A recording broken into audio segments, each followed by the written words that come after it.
really what they're assigning to is that oath of torture and all these insane things you're supposed to do to people, Protestants, when they don't believe in you. Only the highest up Freemasons realize that they're actually being run by the Jesuits. It is lawful to use knowledge acquired with the help of a demon. If ever an association of people deserved eternal damnation on this earth and in hell, it is the Society of Loyola.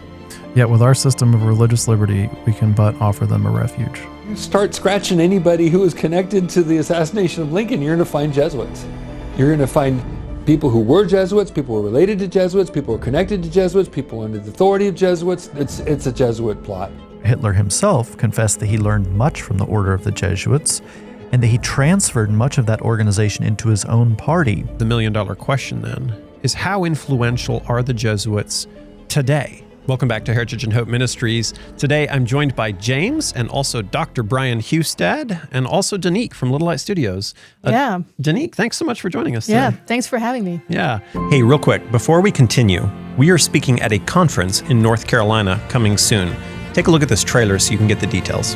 Wars without end, assassination attempts, witchcraft is destroying our children, families torn apart, rampant atheism, a country that once called itself one nation under God, barely recognizable. We have to bring back our religion. We have to bring back Christianity in this country. Will God save America? Come find out April 3rd and 4th, 2026. Register today on willgodsaveamerica.com. Like the trailer said, you can register for this free conference at willgodsaveamerica.com. But don't worry, if you're not able to come in person, you can come for free right here on this YouTube channel and watch live the day of the event. So make sure you're subscribed to stay up to date. But please still register at willgodsaveamerica.com to get further updates. All right, let's get back to the video. So, I've been seeing a lot of news out there. There was actually a snippet that was on the news by the Vatican, and it was talking about the Pope meeting with the Jesuits, which is kind of a branch of the Catholic Church. Mm-hmm. And so I kind of wanted to discuss that a little bit further. In the clip, he said that the Jesuits were needed and that they were, needed more than ever, basically, is how I took it. The Church needs you at the frontiers, whether they be geographical, cultural, intellectual, or spiritual. These are places of risk where familiar maps are no longer sufficient. There, like Ignatius and the Jesuit martyrs who followed him, you are called to discern, innovate, and trust in Christ. We want to talk about this system of worship. Not that we have anything against any individual Catholic. I've had some good friends that are Catholic. However, the system of worship, I do think we should discuss the origins of the Jesuits and how it relates to us as Protestants, and kind of discuss that a little bit further. And I'm joined by two experts in this. Danique, you have done a documentary on Little Light about the Jesuits, the history of the Jesuits. The Chosen, and the Jesuits, Freemasons, and Knights Templars connection. And I talked a little bit about that, not so much about the Chosen, but about that connection on your channel as well. Yeah. It's very, very interesting. So I thought we would discuss this a little bit. But James, you've also done some research and put together a little bit of a presentation about the history of the Jesuits. And we actually have some old books here sitting on the table that are actually hundreds of years old that are written by Jesuits. Mm-hmm. Yes. So let's kind of talk about this a little bit further. James, what are the takeaways about the history of the Jesuits? Well, they've been throughout the years very influential, and we are seeing a lot of that influence even today. Most recently, let's take a look. Simply put, this country and this world benefit from your commitment to Jesuit principles, to being men. As a graduate of another great Jesuit institution, Xavier University, I have great affection for the value and purpose of a Jesuit education. So we saw Barack Obama, John Boehner. Obviously, there's been some individuals who have really praised these people, but I don't think, unfortunately, they're really grasping the roots of what the Jesuits were all about. Mm-hmm. And of course, the influence that they had in the Counter-Reformation. Recently, Hollywood's been making videos kind of praising the Jesuits. Let's take a look at this one right here. They were given sake, as the Roman soldier offered vinegar to the dying Christ.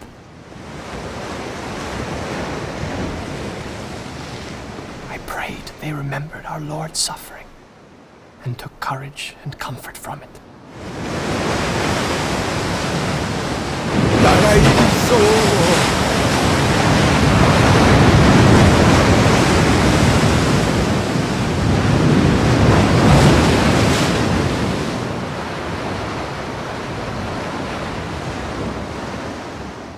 So as we can see there, Hollywood has a knack for kind of portraying these individuals as martyrs, if you will. It's interesting too that, because I kind of dive deep into the Jesuit connections to the Chosen. Yeah, in the Chosen, there are a few individuals who surround the Chosen or give advice to the writers and directors of the Chosen, who all either have been to Jesuit schools or they have been to, or they write about positively of the Jesuits, or they really uphold them. Like, there's a lot of interesting things going on there as well. And like I said, when I did the documentary, I found out, man, there's like deep ties between the Chosen and the Jesuits. And it's interesting, this guy here who plays one of the Jesuits in this movie, this is Silence, I believe. And the actor is Andrew Garfield. While he was preparing for this movie, Silence, this actor, Andrew Garfield, he went to this silent retreat and he was there for months just being quiet, basically, and also sought counsel from a Jesuit priest. So it's interesting how deeply involved this is. And in fact, you know this too, James, the Jesuits had a lot to do with Hollywood as just a field in and of itself, not just as actors, but even as just like in all of the higher up positions. They are very instrumental in that and how they set up Hollywood.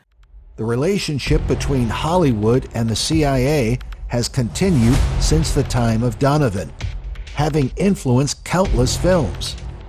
As shown by the documentary Theaters of War, How the Pentagon and the CIA Took Hollywood. In the film, Dr. Matthew Alford claims that what we found is that thousands upon thousands upon thousands of products have been affected and are often rewritten at script level by the national security state in the United States.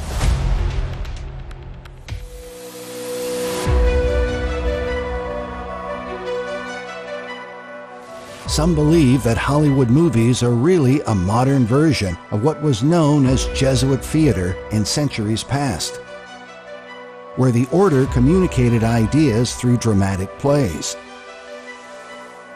The book, Jesuit Hollywood by Sean Wilcock, documents how Jesuits used theater as part of the Counter-Reformation to refute the anti-papist dramas inspired by Martin Luther.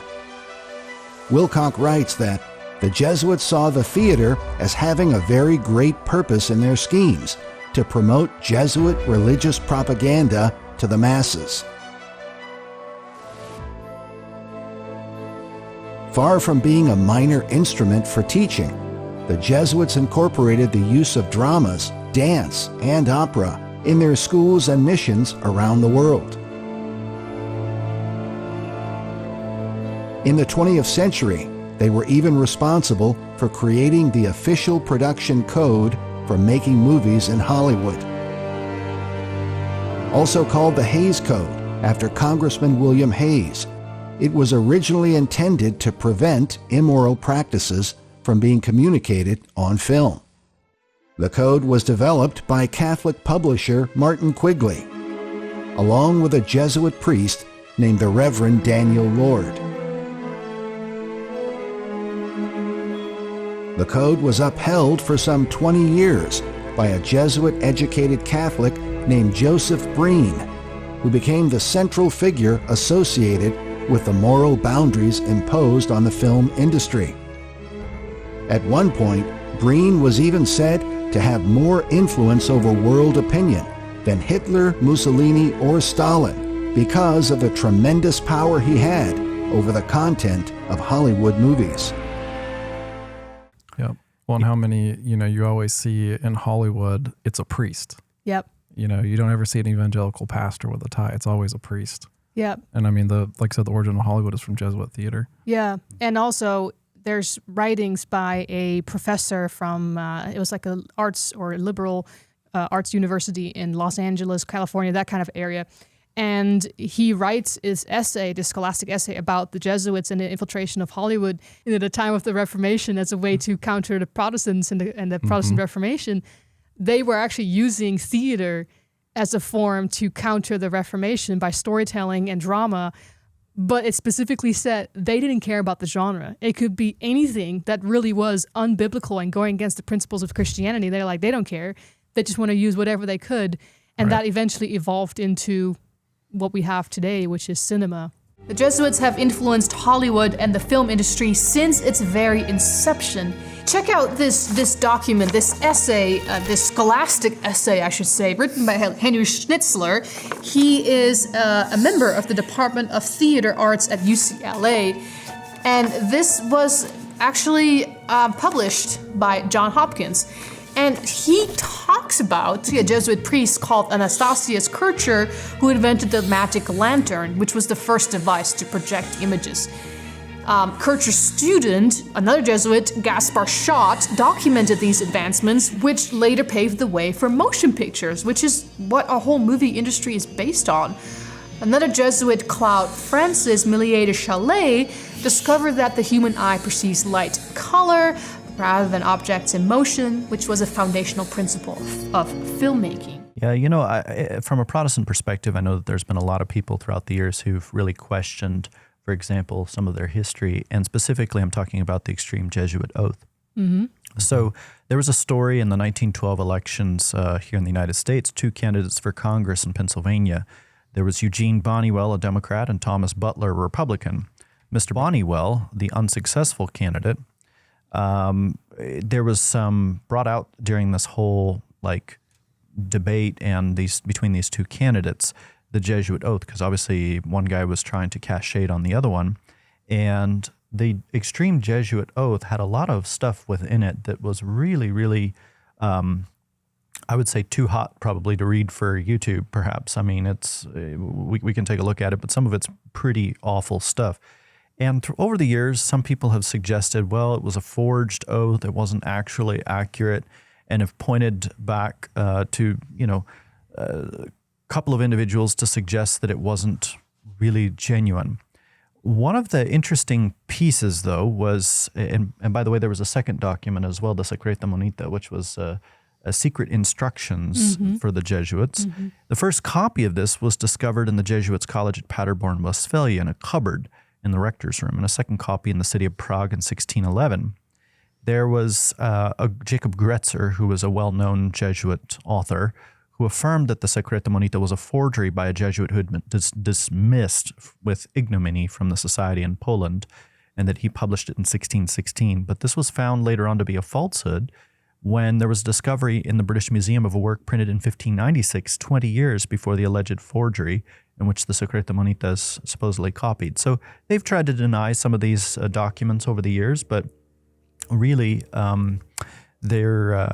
the history demonstrates that these were real documents. And I think even further we can see when we look at the Jesuits' rest of their published writings that the themes therein actually affirm these documents even further. So I'll show you some examples here. The Pontificale Romanum, which is the Abbot's Oath by Clement VIII. It has within it the Abbot's Oath. We actually have a copy of it, and here's our copy right here.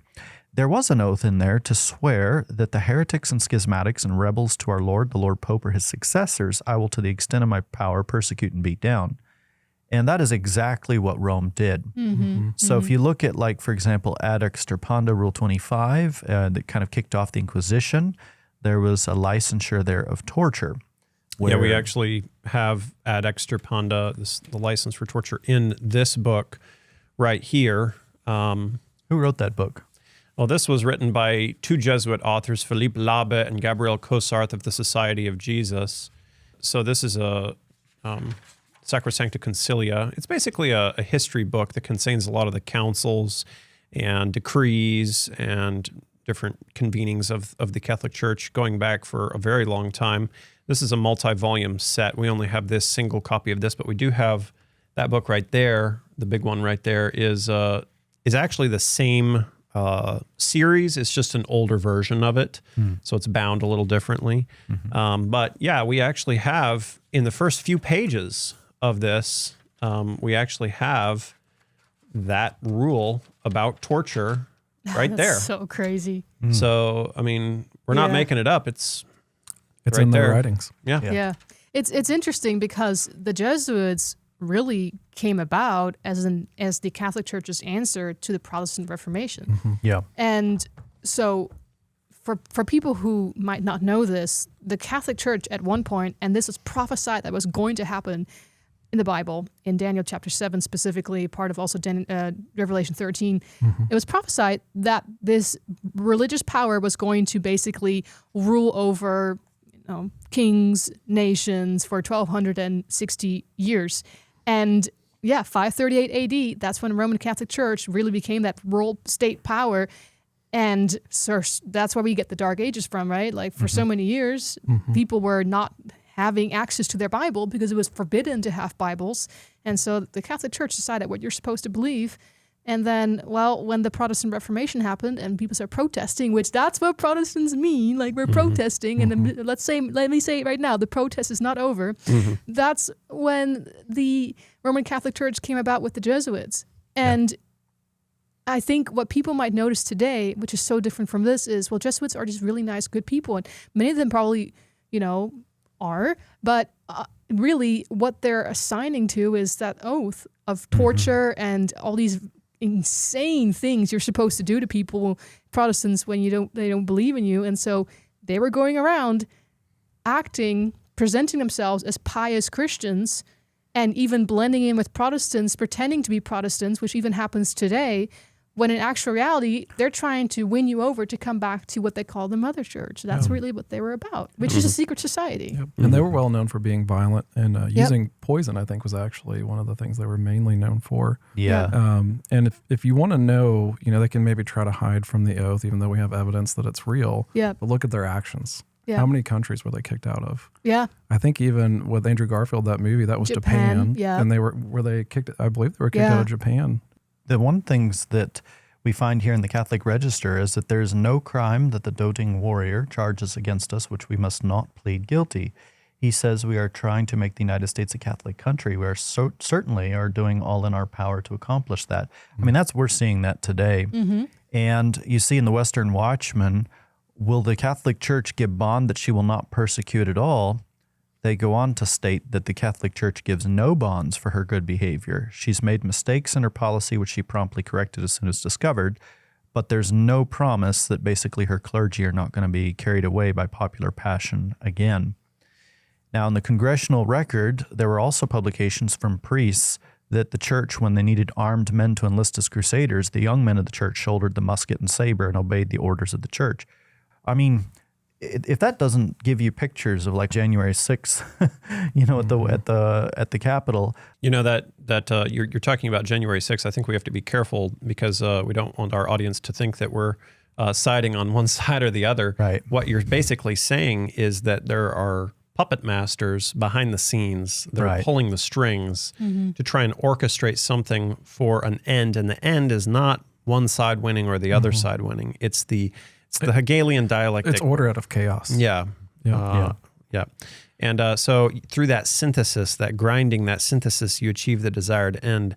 And so not one side or the other they view as correct. It's what can we achieve by this clash? Yeah.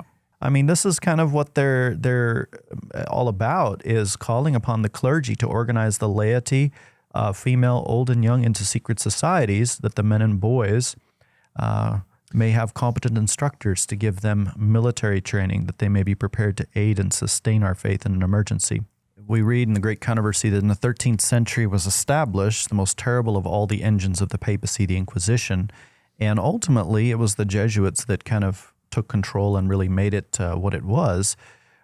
Just to give a little bit of background on the Inquisition, some people have downplayed it today, but if you look at the Inquisitor's Manual, which we actually have a copy of Inquisitor's Manual over here, there were principles within these books that indicated like a whole city must be burnt on account of heretics.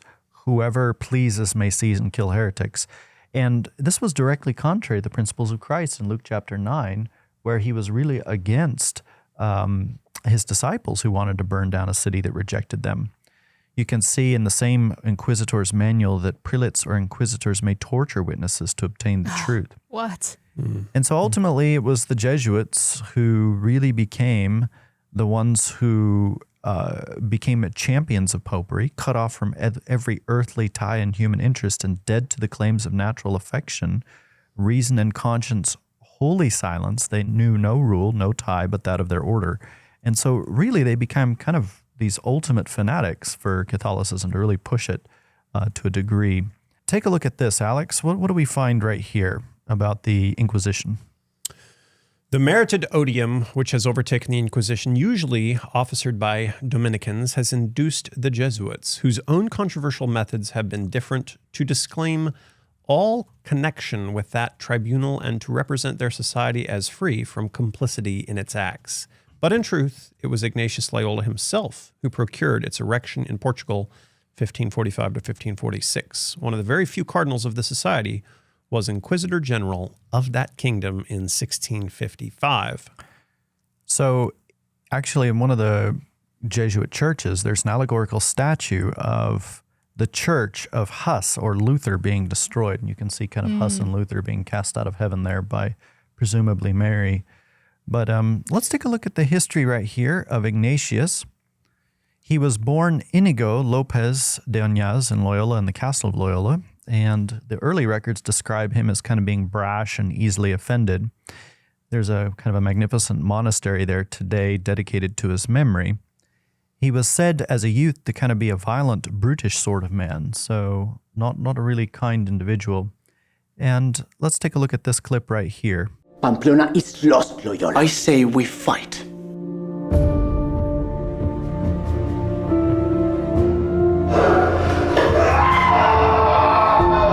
He wants to become a pilgrim.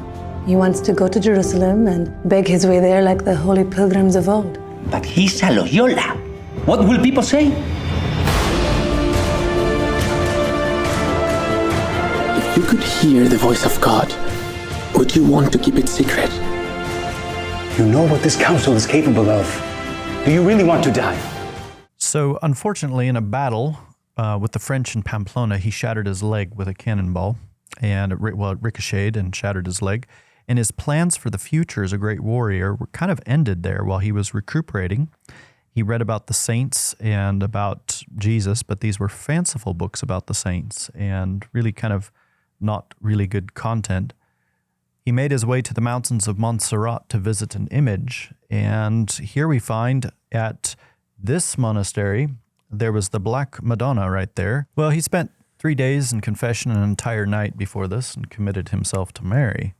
He determined he would go to Jerusalem and conquer for Christ when the Crusades, whatever they failed to accomplish, he determined he would. So doesn't sound like he was very ambitious, right? Mm-hmm.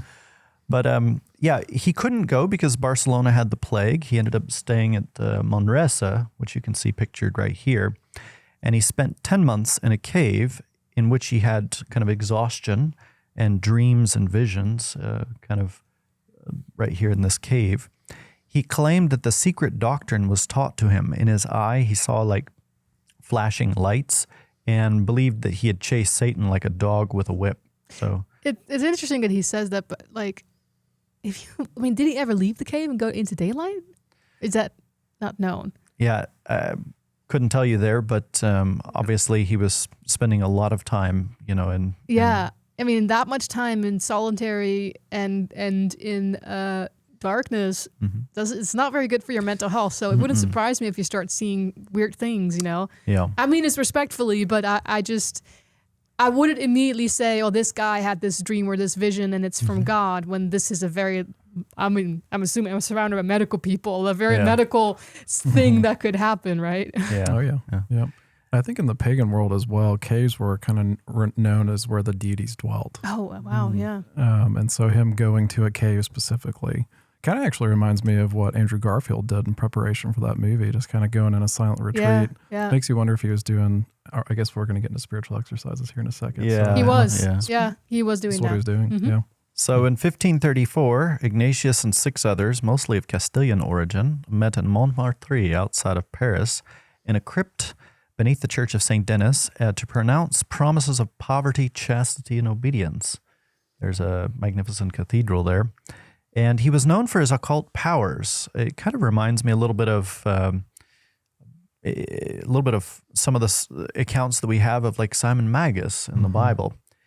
There was actually an account in the apocryphal Acts of Peter about Simon Magus' death, where Simon was performing magic in the forum, and the apostle Peter prays to stop his flying, and he falls down and dies. Yeah, it's interesting, by the way, that they consider Peter as their first pope. Right. And then, like, Peter actually denounced that kind of thing that Ignatius was doing. That's a good point. That's a good point.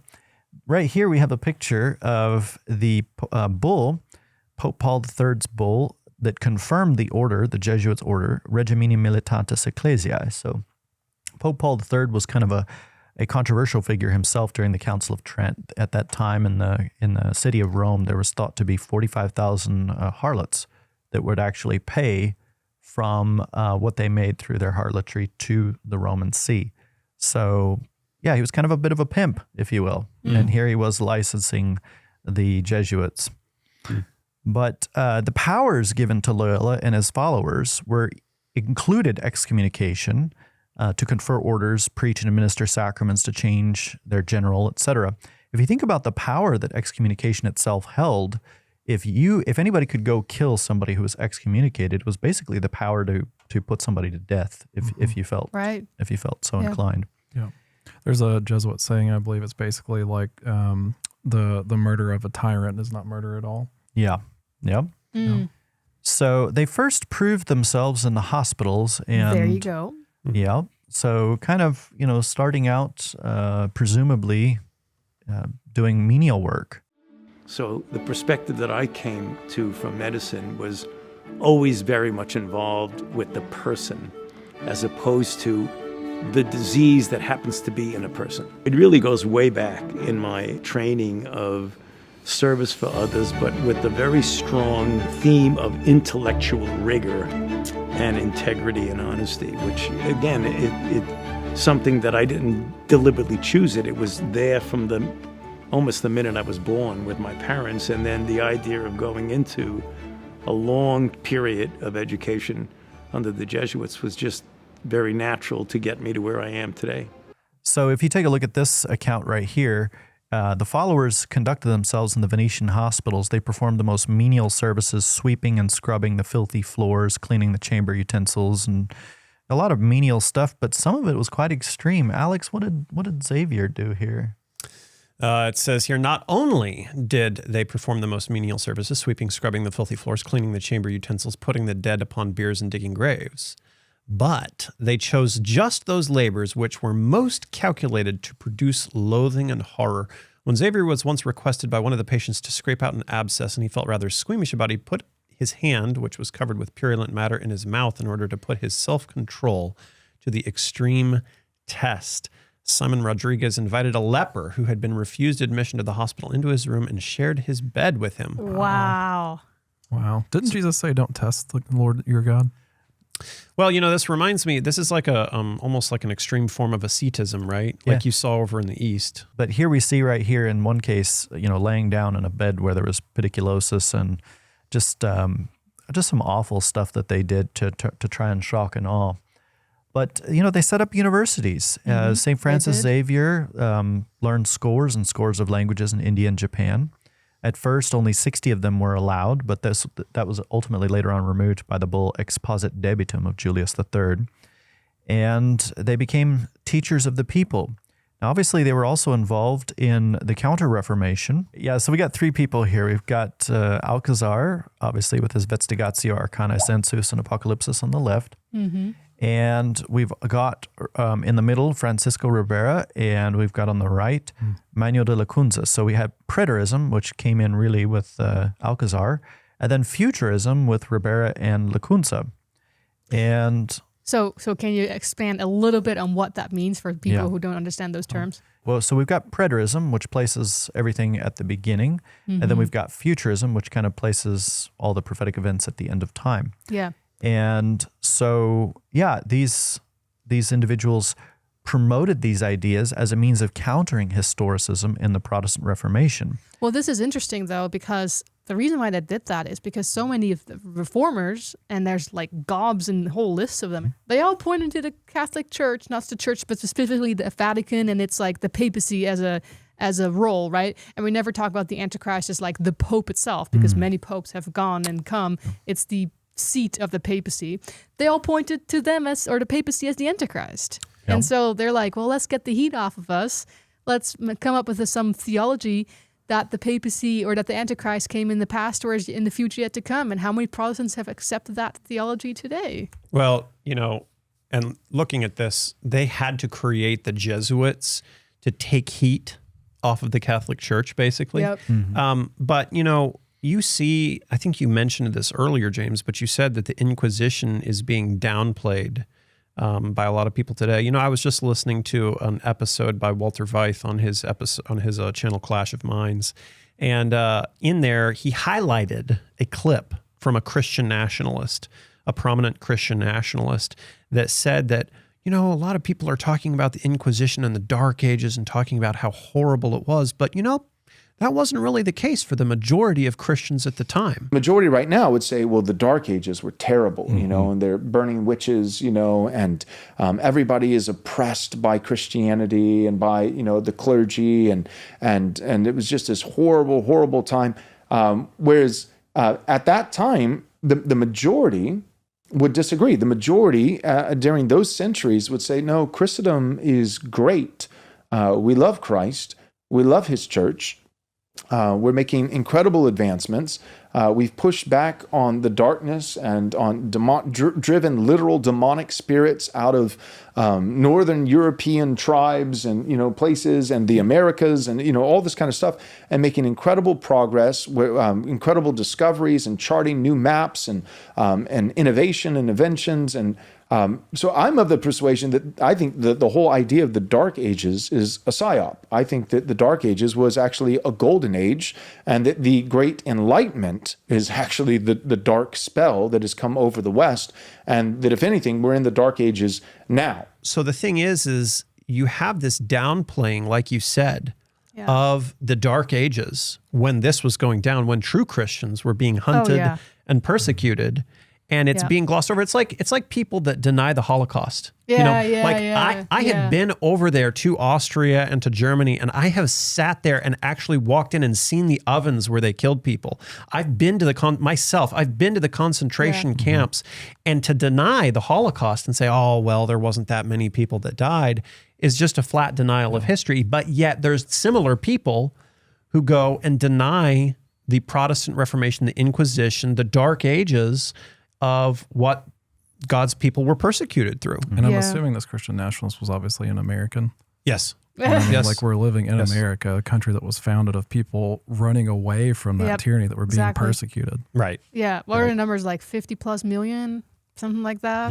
Yeah. So I think it's sad when that happens. I think that's when people forget what does it mean to be a Protestant? It means to protest the system. Again, I'll say it today. I'm still protesting, and I believe all of us at this table are still doing that. And if we call ourselves Christians, and with all due respect to this individual here, I think we need to remember what happened, because these are our brothers and sisters in Christ who have left and their lives and burned on a stake and been tortured to death, so we could have the word of God in the light today. So if you remember the Jesuit oath that we talked about at the beginning, one of the things it talks about is stooping so low as to be a Jew among the Jews. Here's an example right here, where Manuel Lacunza actually wrote under the pen name of Juan Yosevet Ben Ezra, like a Hebrew Christian. So he's literally being a Jew among the Jews as a means of planting that deception. So here is evidence of that oath actually being played out, and it's undeniable. In Paraguay, they actually established reductions, which kind of really enslaved some of the local Indians, and slavery itself was actually not considered inconsistent with natural and divine law. You can see the Holy Office instruction June 20th, 1866, where this was confirmed. So they were not opposed to slavery. They found their way into the courts of kings, and Louis XV, his confessor, was a Jesuit. And if you got to think about, as the Jesuits become aware through confession of all of these sins that are taking place, it gives you a tremendous amount of power behind the scenes to be able to dictate what goes on in royal life. Well, think about, if you tell your darkest secrets to someone, and then let's say you're out more in the public and that person is in the courtroom and it just advises you to do something, it's just kind of, I really think that you should sign this edict, and kind of just looks at you And you know that you've told this person the darkest secret that you would never tell your closest friend. And you would think twice. Yeah. Yeah. They had kind of a system set up where you would have the Jesuits responding to the provincials and then the superiors to the general. So basically kind of establishing it where, to me, this is just my perception looking on it, is kind of the devil's ultimate design of an accuser of the brethren, where you would have kind of somebody from beneath you who could report above you and tell you all, your superior about all your faults and all your wrongs. And so it's kind of a messed up system and how they had it set up. And when I did this second documentary about The Chosen on our channel, Little Light Studios, so the second meaning, we did a separate one, and then I did this one specifically about the secret society connection. The Jesuits are also known to basically run the Freemasons. Why do I say that? It's because the Freemasons say it themselves. There's this document that you and I found, you actually found it first, where the Freemasons admit only the highest up Freemasons realize that they're actually being run by the Jesuits. And they give all of these reasons for like why this is, like there's this. You can find it in all of these different parts of their worship services. In the book, Freemasons Magazine, a Masonic Mirror, Volume 4, this is from the 1800s, a Masonic publication, it says on page 399, the brothers and fellows of the Freemasons are the scholastici and coadutores spirituales of the Jesuits. For the temporal or secular Jesuits are not yet members of the order. They are not to do their own proper will, for the order of the Jesuits requires absolute obedience, and the secular Jesuits do not yet know that Freemasonry is under the direction of the order. The secrets and secrecy of the Masons allude to the secrets of the Nostri or Notres. The Valley of Jehoshaphat, even, by its initial J, represents the Jesuits and symbolizes the whole surface of the globe, where the Masons are not to know that they are the slaves of the Jesuits. By the way, they certainly do not know it. The word mosaic, relating to pavement, we are told is written in italics to symbolize the artifice of Moses, who knew how to blind the people of Israel to make them his partisans. The blazing star is the sun, the emblem of the order, the symbol of omnipotence. The Master Mason represents the chief of the Notres, or Nostri, and refers to the general. The four principles, the four vows of the initiated Jesuits. So what this Masonic publication is saying is that the Masons fall directly under the Jesuits, but that only on the absolute highest levels the Masons are aware of this. But then also, when you look at the overlap between the Knights Templars and the Jesuits and the Freemasons, there's overlap over there as well. So it's almost like this triangular system of these three groups working together, some of them not even knowing they're being controlled by the other. Let's go straight to the writings of Albert Pike, a 33rd degree Freemason and Sovereign Grand Commander of the Scottish Rites Southern Jurisdiction. I have right here in front of me this book, Morals and Dogma of Freemasonry. Basically, this is their religion. This is where they say this is what they believe.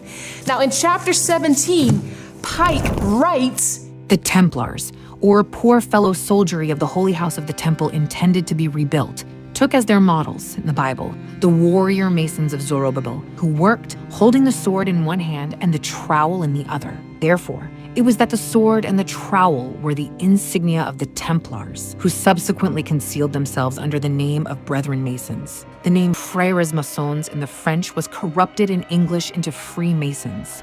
So Pike isn't just making an offhand remark here, he's drawing a direct connection between the Knights Templars and the origins of Freemasonry. And in chapter 30, he takes it even further, revealing what happened just before Jacques de Molay, the last Grand Master of the Templars, was executed. The Templars were gravely accused of spitting upon Christ and denying God at their receptions, of gross obscenities, conversations with female devils, and the worship of a monstrous idol. The end of the drama is well known, and how Jacques de Molay and his fellows perished in the flames. But before his execution, the chief of the doomed order organized and instituted what afterward came to be called the occult, Hermetic or Scottish Masonry. In the gloom of his prison, the Grand Master created 4 metropolitan lodges at Naples for the east, at Edinburgh for the west, at Stockholm for the north, and at Paris for the south. The initials of his name, JBM, found in the same order in the first 3 degrees, are but one of the many internal and cogent proofs that such was the origin of modern Freemasonry. I've also got a Masonic Bible here. When you open it up, there is a diagram in it with the plan of the Order of Freemasonry. Right here, in the structure of Freemasonry, you can see the Knights Templar and their symbol. Now, history tells us that the Pope Clement V officially dissolved the Knights Templars of 1312. But the question is, did they truly vanish, or did they simply rebrand, morphing into Freemasonry, just as Pike, one of Freemasonry's highest authorities, admits? The order disappeared at once. Its estates and wealth were confiscated, and it seemed to have ceased to exist. Nevertheless, it lived, under other names and governed by unknown chiefs, revealing itself only to those who, in passing through a series of degrees, had proven themselves worthy to be entrusted with the dangerous secret. Now, in his famous Total Onslaught series, Dr. Walter Veith showed some pictures of him visiting a shrine. Pay attention to the similar symbology between the Masons and the Templars. Now let's go a little bit into some of the history. I'm taking you to this beautiful palace. Where do you think it is? It's in Jerusalem. And it's Notre Dame Vatican. And this is where the Pope has his representation in Jerusalem. It's a palace for a king. There's the Vatican flag flying outside. And here is the Knights Palace, the Latin Patriarchate. This is where the Knights Templars originally had a site. If you go inside, there's this interesting altar. And as you look at the altar, you'll see certain figures over here. This one over here is very interesting. Let me get it a little bit closer. And what do you see? You see the double-headed eagle, which is also the symbol that is used in Freemasonry. So there it is on the altar of the Knights. And what is there on this side? 2 swords held like a compass. Fascinating. So there are many, many Masonic figures in here. The tail feathers and the feathers of the eagle, very reminiscent of what you have, for example, on the back of the dollar, and all those other interesting symbols of the circle with the triangle and the sun around it. And the inheritor of the Templar nuance are the Jesuits. Now the Jesuits, of course, are the ones who behind the scenes control many things. Even Helena Blavatsky, a highly influential occultist and worshipper of Satan, connects the Jesuits to the Knights Templars.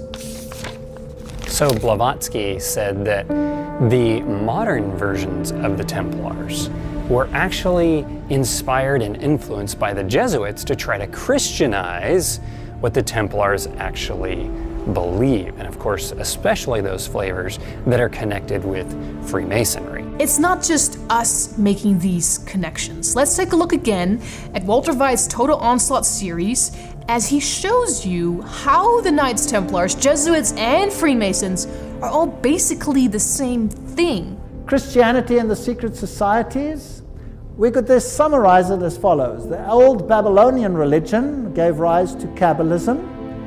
Via the Essenes and others, Gnosticism came into existence, and Gnosticism was founded by Simon Magus. This comes from no other source than History de la Magie and by Eliphas Levi.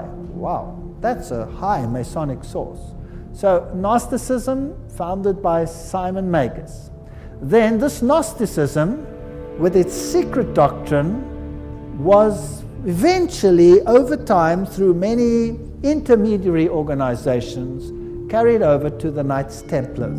And the Knights Templars were a group of a Roman Catholic order, if you like, that were set over the temple site to protect it. And they had strong links to Islamic societies, the Ismailis, the Karmatites, the Fatimites, the Druzes, and the Assassins. Now the Templars, they had their secret inner information inculcated in the Rosicrucians and the Jesuits. The Jesuits, again, formed and created Freemasonry. And Freemasonry was created as the Protestant arm of the Roman Catholic Church. Unbeknown to them, beguiled, fooled, if you like, into doing the work that Rome wanted them to do, so that Rome could sit in the background while Freemasonry did it for them. And then it wasn't them, it was them.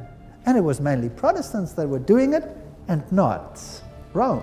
Very clever. Very, very clever indeed. Yeah, they have obviously quite a setup. You can have novices, scholastics, temporal coadjutors, all the way up to the master Jesuit. It takes years to get up to that level. You know, I looking at these levels, I don't think that the novices necessarily are taking that extreme Jesuit oath. Yeah, that's probably the case. Yeah. Because if they were, I think you would see more copies of it laying out there. Yeah. I think you probably get to that extreme level when you've been there for years and you're close to the very top. Yep. Yeah. It's probably similar to the Freemasons, you know, like most basic Freemasons do not have a clue about what they're getting themselves into. It's really when you're higher up, and like that Masonic document said, it's only when you're higher up as a Freemason to really know you're being controlled by the Jesuits. The Valley of Jehoshaphat, even, by its initial J, represents the Jesuits and symbolizes the whole surface of the globe, where the Masons are not to know that they are the slaves of the Jesuits. By the way, they certainly do not know it. Yeah, the general of the Jesuits has stood very much towards the Pope, much as a powerful grand feudatory of the Middle Ages stood towards a weak titular Lord Paramount.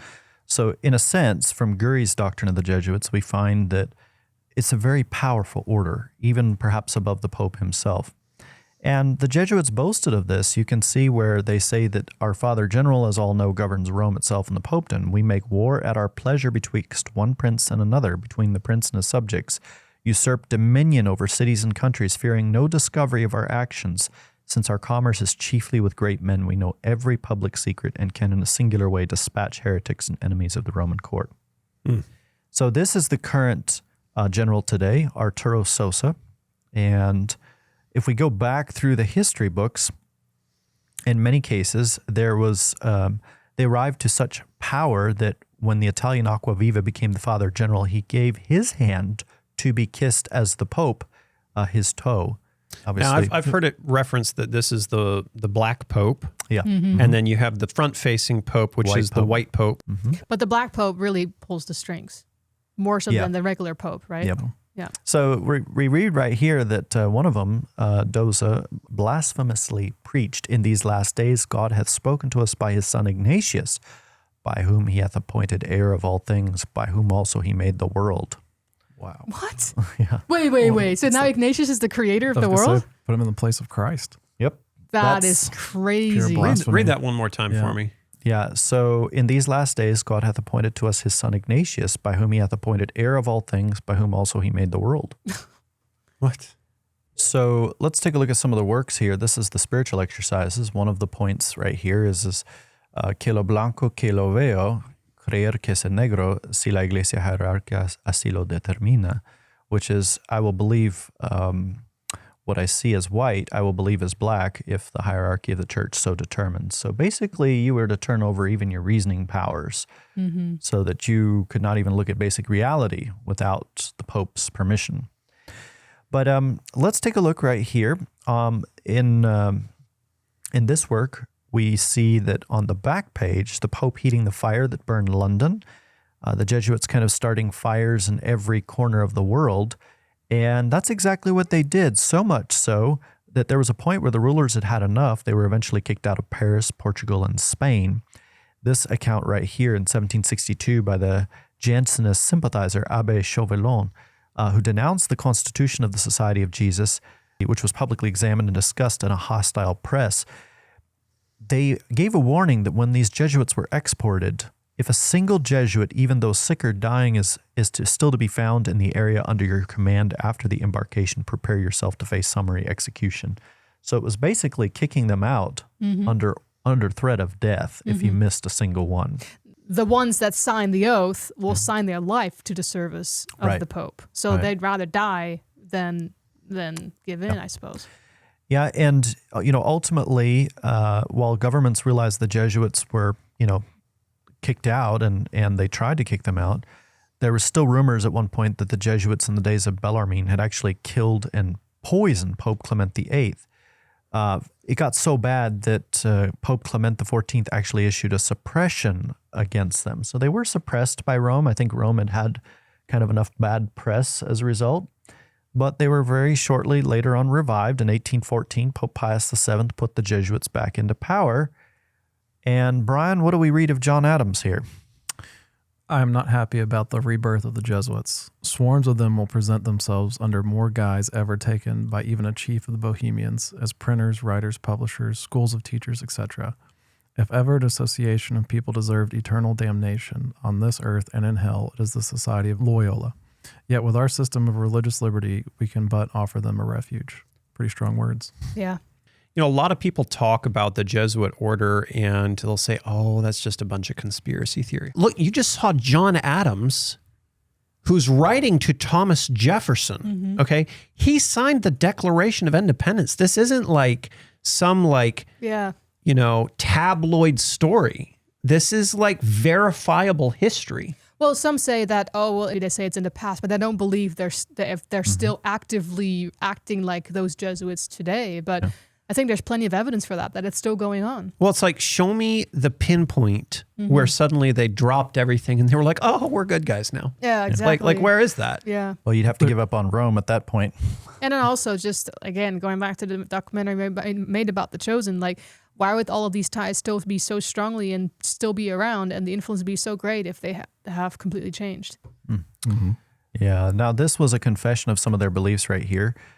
Believing that there are two gods, one is son, father, and mother metaphorically, according to eternal generation, but that the term mother, father may be equally attributed to God and the Blessed Virgin as if they were both hermaphrodites. Wow. So it's very similar to kind of Gnosticism in the early church. But they also said that they believe in Jesus Christ, the only metaphorical Son of God, according to an eternal and temporal generation. And you can see actually some of that confession or principles contained in Alphonsus de Vargas, De Regis y Principes right here. And part of these exercises involved a separation from all friends and acquaintances. This strikes me as very much what the devil did with Eve, kind of pulling her away from Adam, influence in the Garden of Eden. And also why they seek out those silent retreats like Andrew Garfield did when he was, and that was per advice of a Jesuit priest. Yeah, and so some of these exercises involve, breath prayers, kind of very much consistent with Eastern meditation principles instead of meditating upon like the law of God.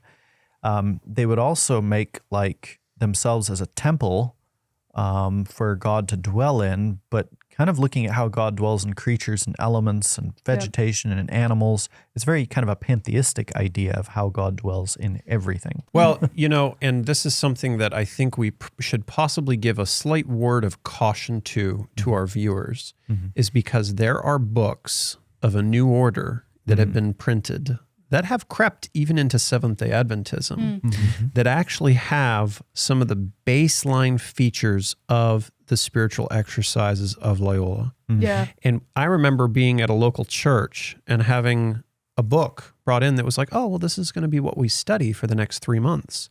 And you go through that book, and this is brought into a Seventh-day Adventist church. You go through that book, and there's exercises in there where you would say a prayer, and you would think about like each word and what it meant. And you would sit there and kind of do like repetitive style prayers and stuff. And James, you could probably tell me more about this, but that's kind of reminiscent of a lot of the spiritual exercises of Loyola. Am I right in thinking that? Kind of expound on that for me. Yeah, that was my takeaway when I looked at that book as well. So it was a concern. So they led out ultimately in the dark arts, astrological healing. We can see an example of that right here with Athanasius Kircher. He was also involved in kind of the magic lantern and surround sound. Yep. You can see kind of some of these principles that were ultimately incorporated within Hollywood. Now, as far as the law of God is concerned, We can see examples of how they perverted the law of God, stating that clerics who commit the crime of sodomy do not incur the penalty of the bull if it is not exercised more than 2 or 3 times. To be involved before marriage blessing is either no sin or a slight sin, but is also expedient if marriage is delayed a great deal. Wow. All the names which the scriptures are given to Christ, whence it appears he is above the church, all these same names are given to the Pope. If the Pope commands that vices are virtue and virtue are vices, that a man is bound to believe that unless he wished to sin against conscience. You can also see right here that justification, a man could be justified even without love, right here. What? So it's salvation by works at that point? Essentially, pretty much.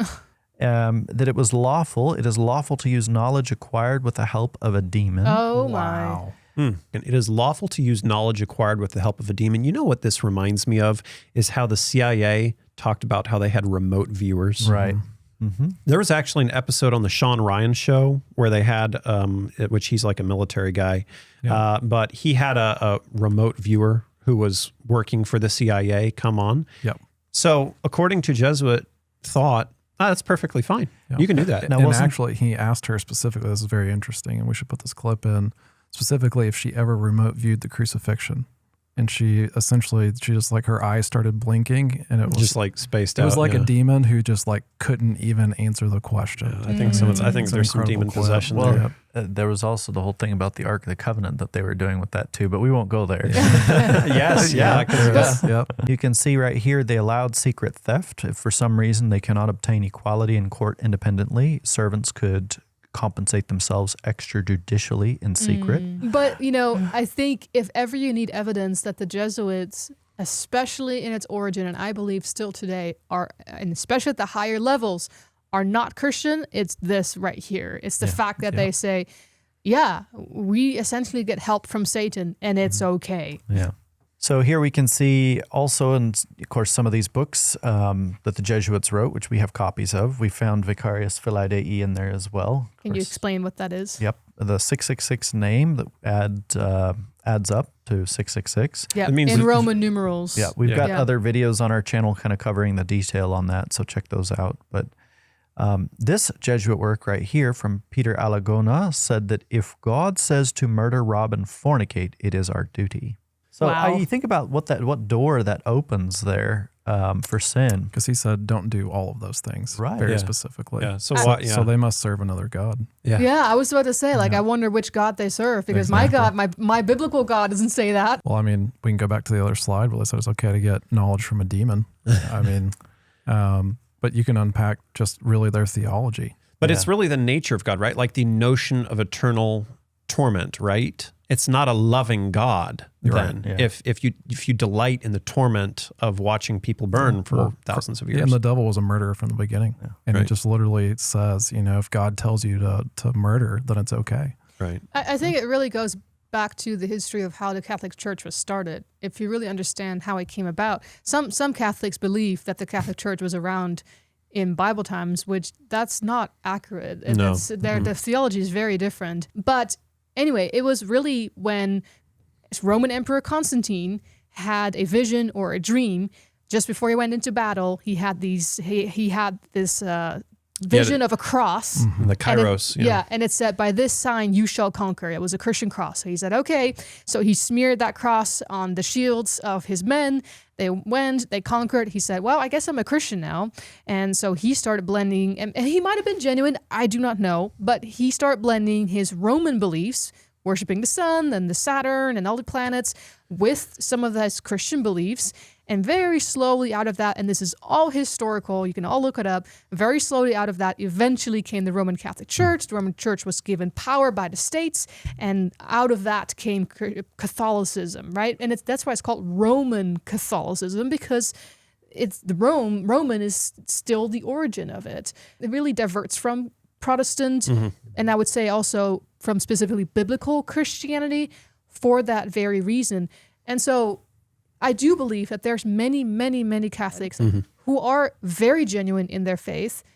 And I do believe that many of them, if they die never having known the truth, but like you said, having lived up to the light that's been given, the Bible says that God shall wink at their ignorance. However, right after it's that God does make a call, but come to repentance once you know the truth. And I do agree with you that I do believe that many of them will also be in heaven with the knowledge that they have. In fact, during the Dark Ages, they didn't have any other opportunity but to be Catholic, right? Right. So we find in this Jesuit's writings right here that if anyone consults the stars, this divination may be devoid of all sin. So it's kind of interesting how within Babylon we have evidence of astrology. Even in more recent times, we find right here there was an American psychic, Jean Dixon, who confessed that she was actually taught by a Chaldean astrologer and a Jesuit priest. Chaldeans referring back to the Babylonians. Right, right. And you can find examples of how she was big involved in astrology back in the day. But speaking of murder, the Jesuits taught that it was lawful to kill those who injure our honor or cover us with infamy before persons of distinction. You can see right here that they said that certain acts were not punishment to ordinary law punishment, and that if a man becomes a nuisance to society, the son may lawfully kill his father. Occidendo patrem proscripturum vidator posse. In this Jesuit's works, he had this particular poem right here, and I'm not going to read through all of this, but obviously very, I guess, crass in what it actually speaks of right here. You can see the Jesuits really had the principle of do what thou wilt incorporated into their belief system. And this was through kind of the principle right here that if you are invincibly persuaded that lying is an act of virtue for saving a friend, your lie will be a work of mercy. If you think it good to kill a man who blasphemes, that homicide will be a work of religion. So they ultimately took the principle of basically, if you think something's a particular way, that thought there blesses your action, even though bizarre. It's contrary to the law of God. So directed intentions was kind of a way of basically, in good conscience, disobeying the commandments of God. And do what thou wilt is a statement by Satanist Aleister Crowley. He was also called the Beast because he was so extremely evil. And he said, do what thou wilt shall be the whole of the law, not God's commandments. Right. You know, all these quotes remind me of the wickedest man that ever lived. And actually you'll see people like Jay-Z, they'll wear, that. Do what thou wilt. Yes. And you see that all in Hollywood and celebrities. He was on the Beatles, one of the Beatles covers as well. Like he had a whole bunch of people and he was hiding. Yeah. Revelation 21 verse 8, which states, but the fearful and the unbelieving and the abominable and murderers and whoremongers and sorcerers and idolaters and all liars shall have their part in the lake which burneth with fire and brimstone, which is the second death. Yeah. I mean, scripture could not be any clearer on these points, and yet you're finding quotes here from these authors that directly contradict it. Yeah. And we need to pray for everybody involved in this, that they will come to repentance. God still loves these people, and I think God weeps over any of these people who have passed away not having repented. And we know there will be a call to come out of her, my people. Yeah, out of Babylon. Yes. So this extended ultimately to things like suicide as well.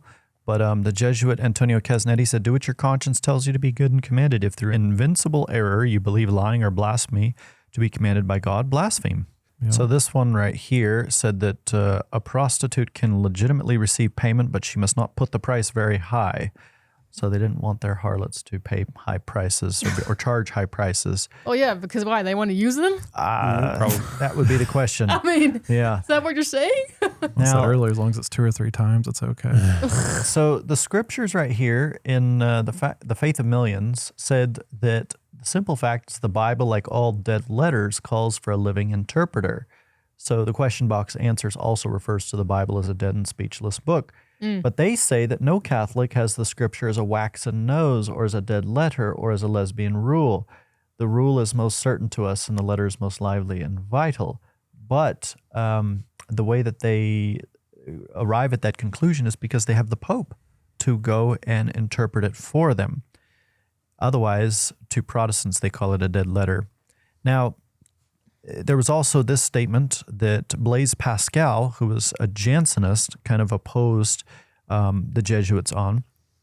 And he wrote up Leonard Lessius' statements here, where Lessius stated in Article 4 that women do not sin mortally who offer themselves to be viewed by the young man by whom they believe to be shamefully lusted after. This Jesuit, Lorenzo Campeggio, said that a priest who marries commits a more grievous sin than he who has many concubines. We have this Jesuit, Leonard Lessius, who said, secondly, it's also lawful for a man of honor to kill an assailant who attempts to strike him with a blow or slap in order to bring disgrace, if such disgrace cannot otherwise be avoided. Oh, wow. What about turn your other cheek, like Jesus said? Yeah. Well, and that's the problem.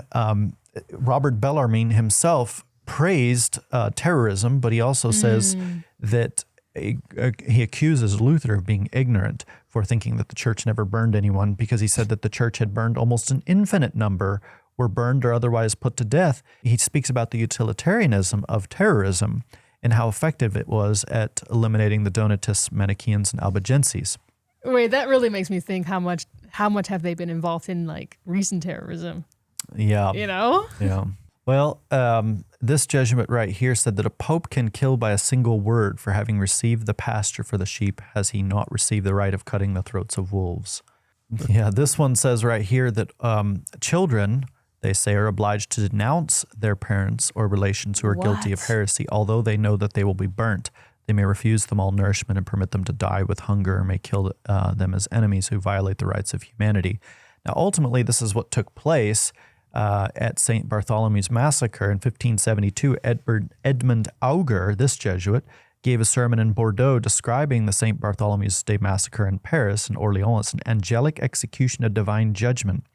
And he claimed the judgment would continue in Bordeaux, which happened a few days later. They had a massacre there as well. Don't you guys have a coin about this? We do. Mm-hmm. Yeah, you know, actually the Great Controversy talks about the St. Bartholomew's Day Massacre that happened in 1572. And we actually have a coin that was spoken of in the Great Controversy where it was minted basically in celebration of it. Mm-hmm. And so, you know, the thing is you can read about a lot of this Jesuit history in the Great Controversy. And so we as Adventists, you know, there's a lot of talk about the Great Controversy, but we really need to understand just how good of a history book it is. Oh yeah, for sure. It's absolutely fantastic. You know, we've been talking about on our previous episodes, actually, a way that you can kind of share the Great Controversy with others.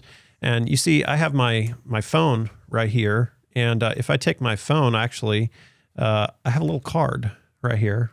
And this is the Great Controversy sharing card. Mm-hmm. And if you take this out, you can just keep it in your wallet. Yep. And if you know someone or run across someone, there's a QR code on the back. You can give this to them. And they can go and watch videos about the Great Controversy. They can also listen to the Great Controversy. Dramatized. I think it's a dramatized version of it. That they have a lot of different resources on that link there. So if you have this, it's a really easy way to share the Great Controversy. You know, a lot of people don't carry a book, and a lot of people aren't necessarily reading books as much as they used to. But a lot of people are consuming media. They're consuming videos. They're consuming stuff online. So I think these are kind of like the modern leaves of autumn that are supposed to go out. And so if you're watching this today, we want to try and empty their stock. So please buy as many as you can. We want to sell out and actually get them all out to people. Yeah. I would say if you haven't heard The Great Controversy, this is one of the best and one of the most important books besides the Bible you'll ever read, because it perfectly lays out all of this that you're talking about, and also the future of where we're headed very soon in Bible prophecy. Mm-hmm. So speaking of that oath that we spoke about at the beginning, here's some evidence from some of the Jesuits' works that to the tyrant who governs, I can resort to justice if from another source. Someone tyrannically governing a justly acquired domain cannot be deprived of it without a public trial. Once sentence has been passed, however, anyone can execute. So again, they viewed the Pope as having ultimate authority for being able to deprive somebody of their governorship. In the case of a heretical king, he can be treated as a complete tyrant and consequently may be killed by any private individual. And they said that it was the Pope who holds the power to correct kings, even to the point of deposition from the kingdom. So you can see how this would translate into the principles that justified assassination and violence. Mm-hmm. And there's a lot more quotes that are contained in this book available on archive.org, The Engineer Corps of Hell. This was put out, actually, I think it's a Masonic book but obviously detailing some of the quotes within the Jesuits. I don't think all of the Masons like fully understand what the Jesuits are all about. So, they had books like this, but I've tracked down several of these quotes to the original Latin and they check out. But this is so interesting. Again, there's a clear overlap between the Masons and the Jesuits. Yes. And when I referred to earlier about the Knights Templars and the Jesuits, the Freemasons having overlap, that you can find in a high Masonic source itself. It's called Morals and Dogmas by Albert Pike, who is like the top-notch source. It's almost like we have the Bible, they have Morals and Dogmas. Again, he writes in there how, according to history, the Knights Templars were removed and went underground, and the Pope basically removed them. But he's like, no, they went underground and eventually transformed into Masons. So yeah, Masons, Jesuits, Knights Templars, they all have this. It's all connected. Yeah, all connected. It's interesting if you go to the Vatican's digital library, there's a work here by Caspar Schopp, and it's Barb Lat 2272. I happened to find this and was thumbing through it on their website, and they have caused such a great turbulence and peace with their attacks and books, and have brought the Swedes into the empire, turned the Saxons against the emperor. They have disgraced and dishonored the emperor and the imperial court before the whole world. They've not even spared the throne of Rome. They've made it a laughingstock through public writings and actions. So obviously within Rome even, there was an admission that these folks were really extreme, but nevertheless kind of revealing the character of Rome for what it is. Now, Alex, we've got some stories here of more recent events that have been taking place. Tell me a little bit about this story. Well, there was a famous Catholic priest by the name of Charles Chiniquy, and he has a fascinating book called 50 Years in the Church of Rome. And it actually details his conversion away from Catholicism and talks about some of the heinous crimes that he witnessed throughout his years growing up as a cradle Catholic. And he talks about how he had a Protestant mechanic that came over one time and how he really appreciated how the Protestant dealt with things. He talks about a lot of the evils that were going on. And there was actually an interesting slander suit where Charles Chiniquy was actually represented by an attorney, and that attorney was none other than Abraham Lincoln. Wow. And so it's just a fascinating read through his history and why he converted to Protestantism ultimately. And Abraham Lincoln supposedly also got assassinated by the Jesuits. Yeah, and actually there's a good deal of information about that, and James, maybe you'll kind of go into that. There's a quote attributed to Lincoln where basically at the end of that trial, because the Jesuits were after Chiniquy, where he, pointed that out to Abraham Lincoln and said there was like 10 Jesuits that were in the trial, and he said he noticed that their murderous eyes, basically that they were going to come after Lincoln and that they never forget. And there's this quote where basically Lincoln responds and says, "It matters not how or when you die, but that you are standing firm and that you do so and you stand at your post and fulfill your honor and duty." It's not the exact quote, but that's essentially what makes me really like Abraham Lincoln. Yep. And they didn't forget. And so there's another book that was written called The Assassination of Abraham Lincoln, and it talks about the Jesuit connection there with Mary H. Surratt and some of the others. And James, perhaps you'll get into that with some of the some more information. There were works like Burke McCarty on the suppressed truth of the assassination of Abraham Lincoln that recognized that the Jesuits were pouring into Japan and planning a war between the United States and Japan in 1922. Obviously, that book covered some of the back history on, maybe the climate that was in Abraham Lincoln's day. We also find this interesting letter by we see it was to the Honorable Carl Wagner, Attorney General of the State of Texas, the complicity of Lyndon B. Johnson, the murders of John F. Kennedy and Lee Harvey Oswald. So this was a very interesting letter that was sent, and the author of this recognized that these murders were plotted by Vatican Jesuit forces.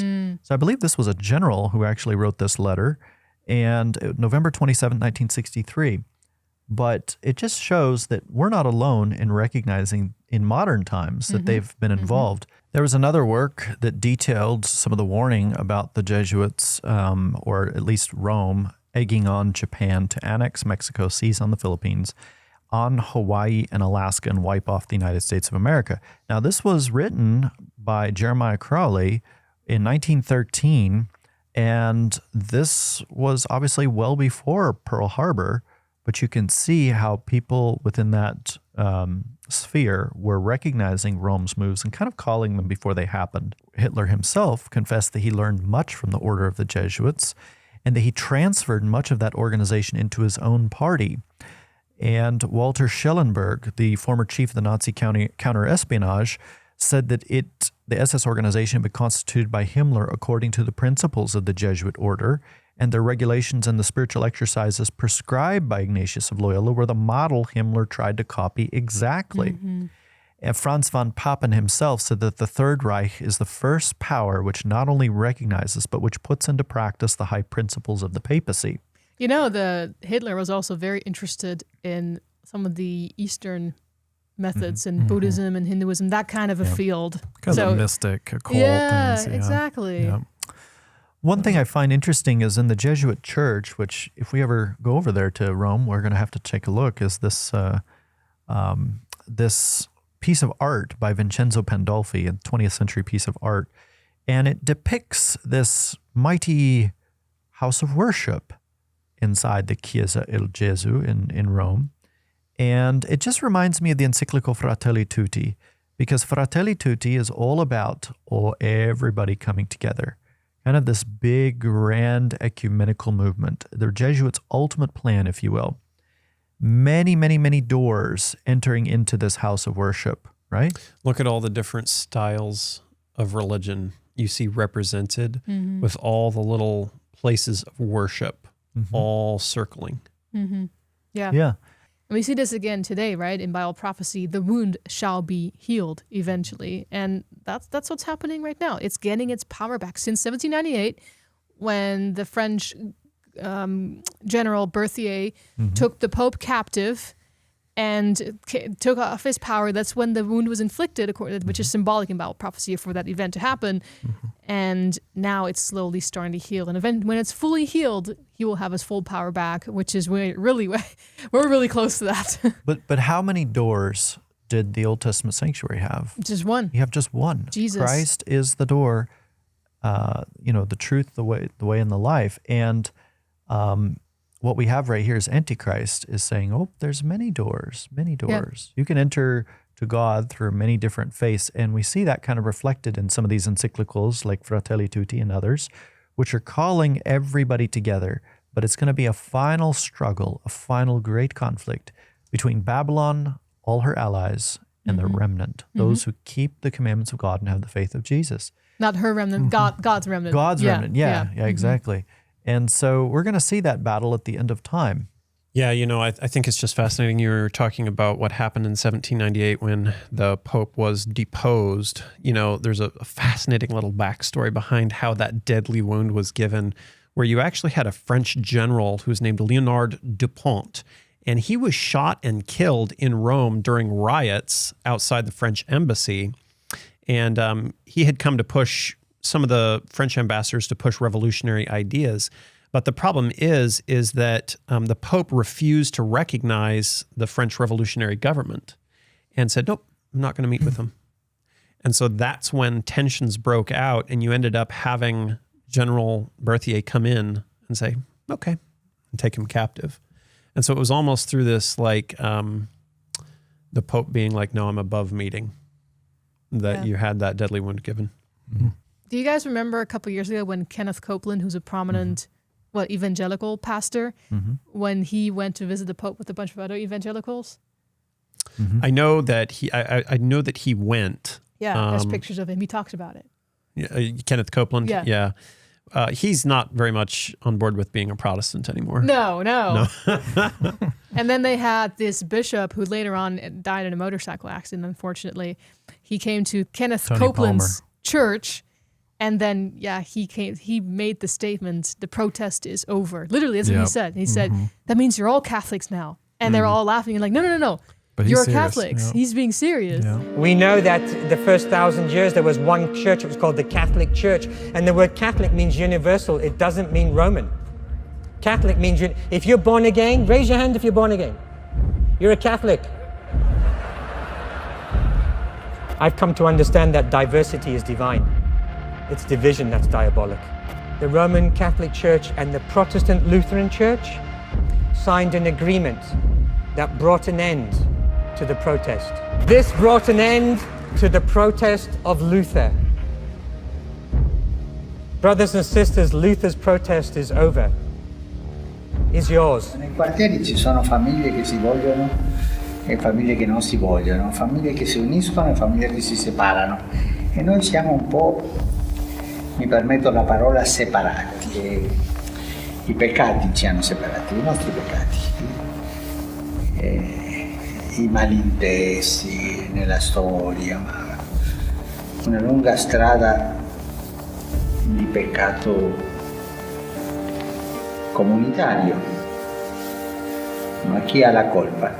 E pregare al Signore perché ci unisca tutti.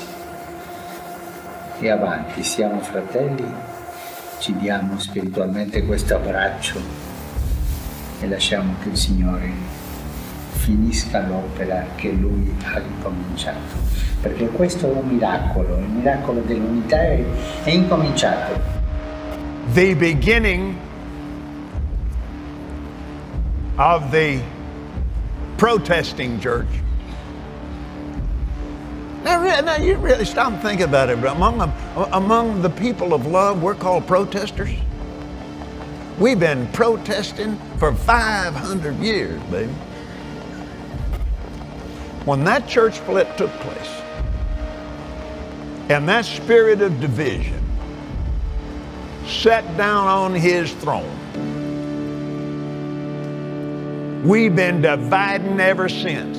You recognize James and Betty Robinson, they're next to Tony, and then Jeff Tunnicliffe. Now Jeff is Secretary General CEO of World Evangelical Alliance.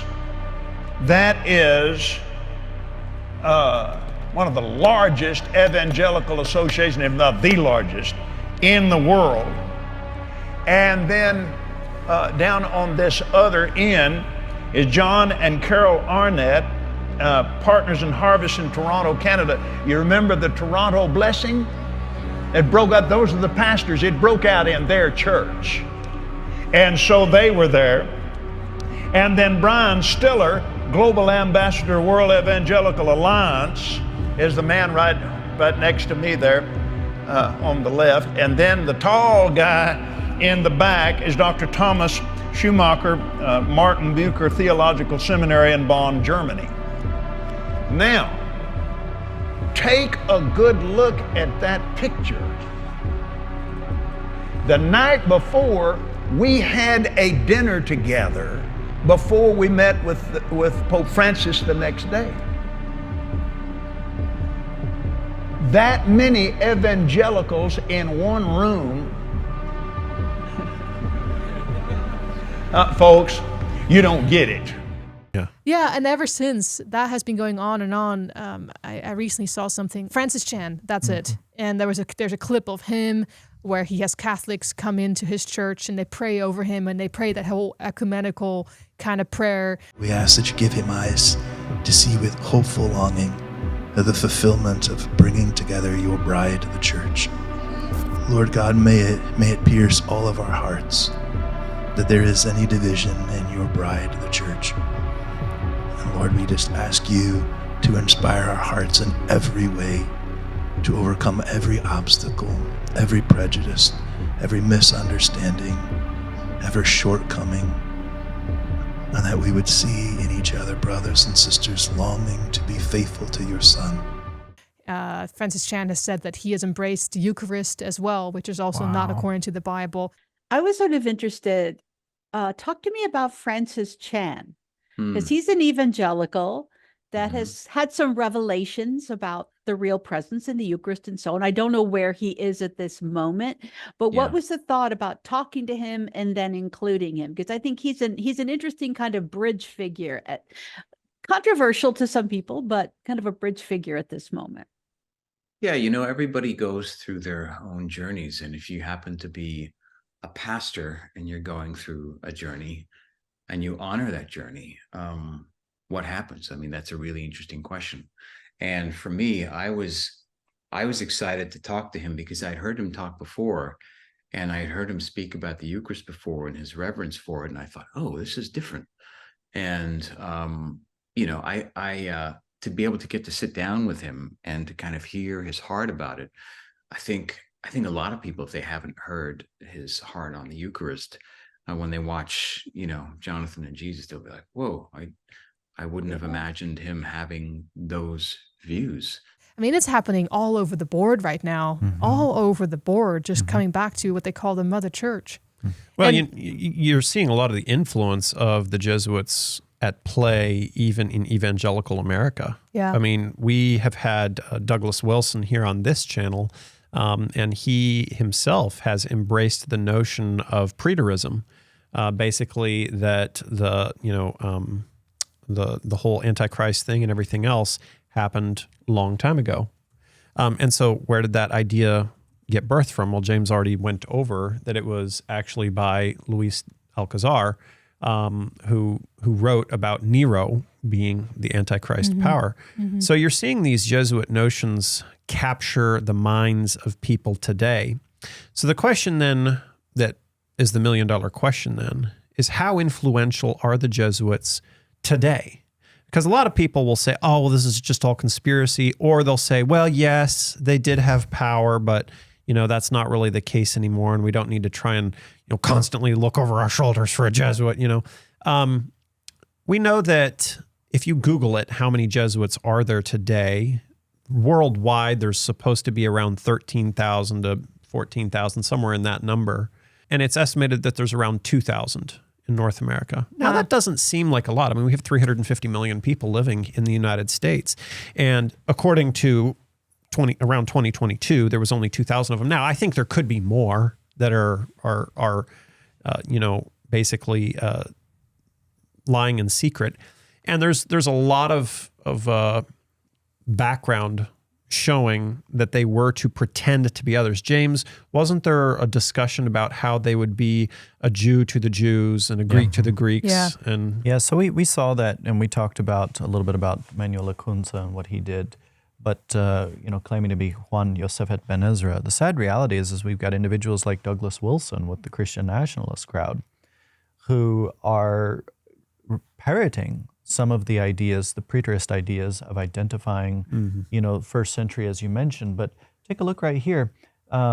Speaking about the 3.5 years, kind of applying that to the yet future as well. So a little bit of futurism possibly in there as well. And one of the things that we find right here is that was actually consistent with Ribera's teaching, speaking about the 3.5 years, literal years, as from the probation of good to the binding of the evil. Doug Wilson, unfortunately, by speaking about Nero and some of these time periods and the way that he does, is fulfilling the very role that the Bible mentions for the role of the false prophet by teaching Babylon's views on Bible prophecy and apostatizing and no longer taking Protestant positions at all. And it's not just preterism either. There's a quote from Doug Wilson says, "To prevail in conflict is not possible without deception. Where you are weak, he should think you are strong. Where you are strong, he should believe you are weak." I mean, we just clearly saw this laid out as far as in Jesuit theology. Yeah, I mean, if you think through invincible error, you should lie, then lie, right? And that's the thing is, maybe there's only a few thousand established, open Jesuits, but how many are Jesuit trained? Think about all the different universities, Georgetown, Xavier, Marquette. Yeah. And think about all the people in politics. I mean, you showed Obama, but Bill Clinton, I believe, is a Georgetown graduate. Yeah. And it doesn't mean necessarily just because you attend a Jesuit university that you are. But you're influenced. But it is a very specific theology, and at those Jesuit universities, they're very big as well on teaching Ignatian spirituality and his practices and all that kind of stuff. Speaking of this work by Manuel Lacunza, ultimately one of the things that happened was that book was brought in to the United States, and you can see some of the history of this, where you had Edward Irving and Margaret MacDonald, some of these individuals who then through Darby as well, it made its way to Dallas Theological Seminary. And you had Cyrus Schofield and of course Dallas Theological Seminary, who have gone on to influence many individuals, including people like Hal Lindsey, the Moody Bible Institute, and just Tim LaHaye, School of Prophecy as well, and the founder of the Left Behind series. A lot of this stuff comes from these older Jesuit authors who really were established to counter the Protestant Reformation and to really attack historicism, because it put a great big bullseye on Rome. When you study Daniel 7, there's 10 characteristics of the Antichrist. You can come up with other theories of who the Antichrist is. I hear many Christians now say, oh, it's Islam. But that's when you take a few of those 10 off. It's very specific. There are 10 points. You have to get to the 10 points if you want to stay true to what the Bible says. At Little Life Studios, I once made this video that was like a verse-by-verse study showing exactly who the Antichrist was from Scripture only. When you study the Bible, God's not going to sit there and say, well, I'm going to tell you who the Antichrist is, but I'm really going to make it so hard that you're going to come up with 30, 50 different theories and you're never going to find the truth and you never know for sure if you have the truth. No, he's like, here it is. You can study it. And that's why we're historicists, because you can study it from history. The Antichrist was in history and it still is right now among us, and he will be until the end of time. It's a continuing seat of power until the very end. Yep. Yeah. Well, there's a lot of conversation out there about what are the Jesuits up to now. And I go back to how I first started this video talking about the Pope basically giving marching orders to the Jesuit force here very recently. And so in discussing that, we know that the Jesuits were the Counter-Reformation. That's what they were basically designed to do, is to counter the Protestant Reformation. And so if the Pope is saying, I need you. Have you seen that like war slogan where it's like about the U.S. Army and it's like, I need you. Yeah. It's kind of a similar concept, but it's the Pope saying it to the Jesuits. Why? Why was the United States having that poster, I need you? Well, it was to bring people into war, right? Because it was wartime, right? Yeah. The same thing goes on now. We're entering the final crisis of this Earth's history. We just had, we'll put a little video clip in here if you haven't seen it, but there's a video clip talking about a universal day of rest. A uniform day of rest for American workers is also on the list, an idea that would build upon blue laws that limit alcohol sales in some states. We recognize that one of the most important aspects of being human is not only working hard and working diligently, but having a day set apart where you can unplug from the regular grind of the work week and simply be present to rest, to be with your family, to worship if you're a religious person, and to really reconnect with yourself and with your values. Waters hopes the federal government will seriously consider these recommendations as a way to refocus politics around saving and supporting the American family. There is simply no greater good to invest in, and that should be our top priority. So when we watch that and we see that they're actually pushing for a universal day of rest, they're talking about it openly. We have to understand how close we are to the end of this Earth's history. And I don't think that the influence that the Jesuits have put forth to try and push down the Protestant Reformation has gotten any weaker. If anything, it has strengthened. We now have, back, you look years ago, and there was news articles about whether or not we should have a Catholic president.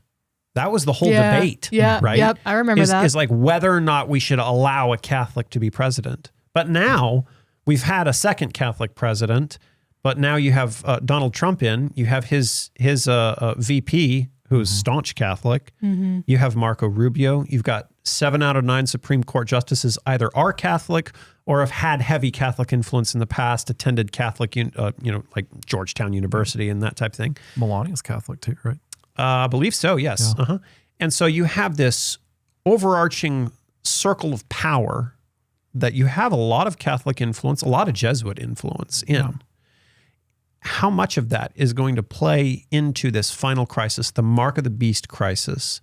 In our previous videos, we've talked about how Rome has implemented no buy, no sell in the past to combat heretics, right? So we're going to enter that time again. And it's not that we need to go into it with fear, and it's not that we need to try and hate these people, because, God sent his son to die for them. So he loves them greatly. But rather our response should be, we shouldn't be naive.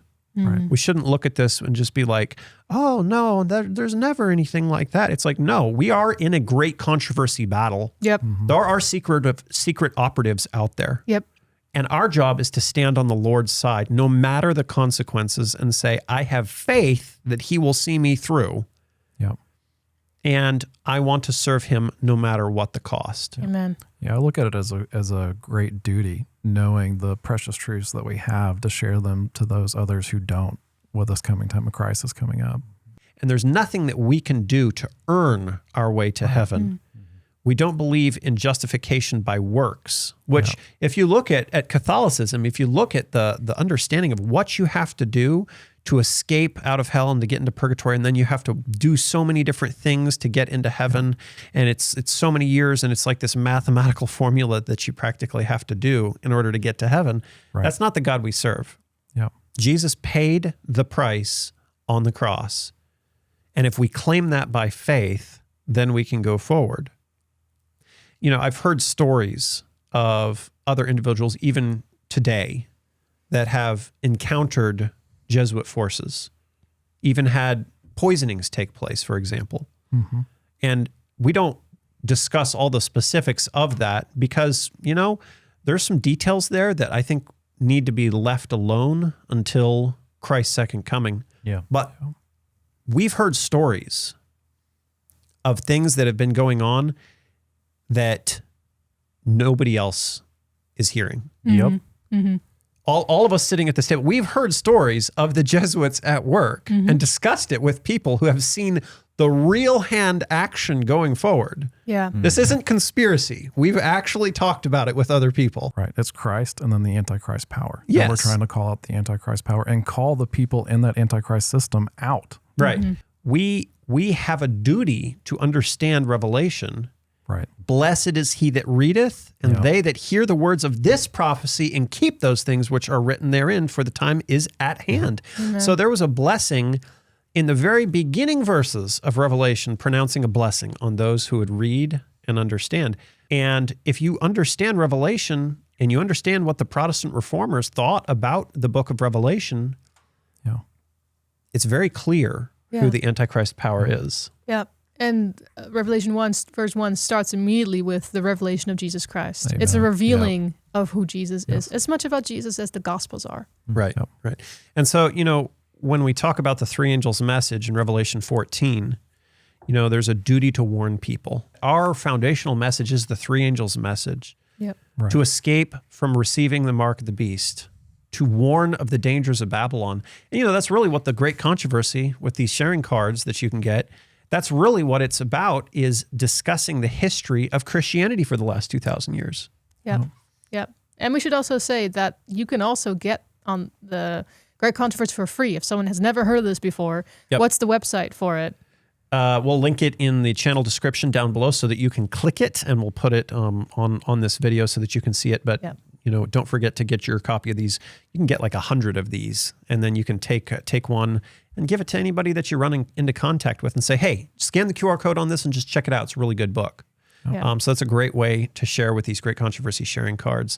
And we're not paid anything to like run ads on this or anything. Like, this isn't like some fancy promotion we're doing. We're doing this and showing people these cards because we genuinely believe this is the best way, one of the best ways to get the message out there very simply with minimal effort required. Yep. Right.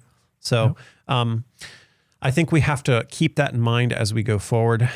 Don't forget to like, share, and subscribe to this YouTube channel so you can stay up to date, because we've got a lot of exciting videos coming. We're going to be talking more about some of the National Sunday Law stuff that is coming down the pipeline here very soon. God bless.